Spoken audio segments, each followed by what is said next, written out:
मैं बात बिहार की करने वाला हूं और पूरे देश की राजनीति के सूरत हाल पर भी चर्चा करेंगे, राजनीति के अपराधीकरण की। और इसके पीछे एक वजह है। वजह ये कि बिहार में नई सरकार के दिन हुए हैं महज 4 और कल मंत्रिमंडल विस्तार हुआ, नए मंत्रियों ने शपथ ली, लेकिन 24 घंटे के भीतर ही जिस शख्स को कानून मंत्रालय का जिम्मा दिया गया वो कानूनी सवालों के घेरे में आ गया। पता लगा कि कार्तिकेय सिंह वो खुद कानून के शिकंजे से बचता फिर रहा है। नए नवेले कानून मंत्री की बात कर रहा हूं मैं बिहार की। और मामला क्या है? मामला अपहरण का है। आज से 18 साल पहले का राजीव रंजन नाम के एक शख्स के अपहरण का आरोप है कार्तिकेय सिंह पर। 2014 में बेहिटा थाने में केस दर्ज हुआ, वारंट भी जारी हुआ। इसकी भी टाइमलाइन, रूपरेखा आपके सामने रख देता हूं। 2014 का यह मामला, 2004 नहीं, 2014 का मामला, बिल्डर राजीव रंजन के अपहरण का आरोप। 16 फरवरी 2017 हाई कोर्ट से अग्रिम जमानत खारिज हो गई कार्तिकेय सिंह की। हाई कोर्ट ने, उच्च न्यायालय ने निचली अदालत में जाने को कहा और 7 जुलाई इसी साल 16 अगस्त यानी कि कल का दिन जब शपथ ग्रहण समारोह हुआ तो दानापुर कोर्ट में सरेंडर करने का आदेश दे दिया निचली अदालत ने कार्तिकेय सिंह को। 14 जुलाई को उनके नाम वारंट भी जारी हुआ। फिर 12 अगस्त शपथ ग्रहण से 4 दिन पहले दानापुर कोर्ट ने कार्तिकेय सिंह को राहत दी और 1 सितंबर तक पुलिस को कार्रवाई ना करने के आदेश दिए और 16 को आप जानते ही हैं शपथ ले ली। अब सवाल बहुत अहम हो जाता है, बहुत गंभीर हो जाता है, क्योंकि नीतीश कुमार 8वीं बार जो मुख्यमंत्री बने हैं, नई सरकार है, नीतीश कुमार के साथ सुशासन शब्द भी चस्पा है और कानून के मामले में वो बड़े सख्त हैं। तो कानून से भागता फिर रहा, वारंट खारिज करवाता घूम रहा कोई शख्स नीतीश कुमार की सरकार में कानून मंत्री क्यों बनाया जा रहा? बीजेपी इस सवाल को लेकर आक्रामक है, सरकार को घेर रही है और जायज सवाल भी है, लेकिन थोड़ा इसको व्यापक करें चर्चा को। मेरे पास कुछ आंकड़े हैं, मैं आंकड़े क्या कहूँ इन्हें, मैं कहूँगा गट्ठे हैं पूरे। ये इतने सारे पन्ने, ये नीतीश कुमार की सरकार में जो ताजा सरकार है, नई नवेली सरकार,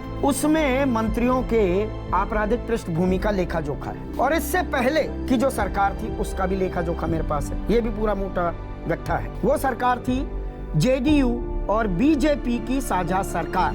अब जो 16 अगस्त को सरकार बनी है, इसमें से 23 मंत्रियों के खिलाफ आपराधिक मामले दर्ज है। 72% मंत्रिमंडल पर आपराधिक मुकदमे और जो गंभीर आपराधिक मुकदमे हैं, सीरियस क्रिमिनल केसेस, वो 17 मंत्रियों पर है। आधे से ज्यादा मंत्री इसके लपेटे में आ जाते हैं। अब पहले आपको यह भी सुनवा दूं कि कार्तिकेय सिंह क्या सफाई दे रहे हैं। वो कह रहे हैं अब कोई वारंट वगैरह नहीं है, यानी कि दूध के धुले हो गए, दाग धुल गए, कुछ ऐसा कहते वो दिखाई दिए हैं। सुनिए। सुशील मोदी ने आपके ऊपर एक आरोप लगाया, क्या करा? देखिए, हलफनामा में सब अपना मंत्री विधायक जितने होते हैं सब देते हैं, सब दिया हुआ है, उसमें कहीं कोई इस तरह की बात नहीं है। अब मैं जो पिछली सरकार थी, बीजेपी से जो नाता तोड़ा नीतीश कुमार ने, एनडीए की जो सरकार थी, उस एनडीए की सरकार में 31 मंत्री थे और 28 के हलफनामों का जायजा लिया हमने। 3 के बारे में हलफनामे पूरी जानकारी नहीं मिल पाई। 28 जो थे उनमें से जो मंत्री थे 14 वो बीजेपी के, 14 में से 11 पर 79% जो बीजेपी के लोग थे, जो मंत्री थे, उन पर आपराधिक मुकदमे दर्ज थे। आज बीजेपी ये चिल्ला रही है, अरे कैसा सुशासन, बाहुबलियों का राज आ गया, जंगल राज की वापसी हो गई।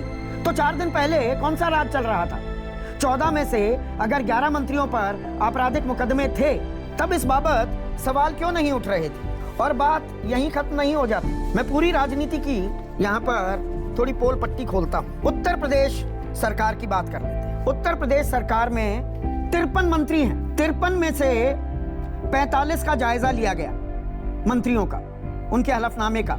22 पर यानी कि 49%, लगभग आधे, हर 2 में से 1 मंत्री पर आपराधिक मुकदमा दर्ज है और 20 यानी कि 44% इन पर गंभीर आपराधिक मुकदमे दर्ज हैं, मामले दर्ज हैं। अब केंद्र सरकार पर भी आ जाते हैं। केंद्र सरकार के 56 मंत्रियों का हमने जायजा लिया, हलफनामे पढ़े।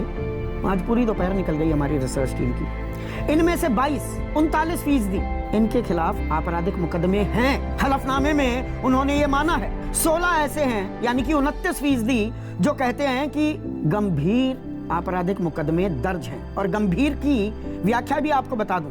गंभीर का मतलब अटेम्प्ट टू मर्डर, जान से मारने की कोशिश, कम्युनल डिसहार्मनी, सांप्रदायिक सौहार्द बिगाड़ना, इलेक्टोरल वायलेशंस, जो साम दाम दंड भेद का इस्तेमाल होता है चुनाव में जीत के लिए, वो मुकदमे दर्ज हैं। तो दरअसल राजनीति में क्या दाग अच्छे हैं। और नीतीश कुमार कहते हैं कि मुझे मालूम नहीं था, मुझे जानकारी नहीं थी।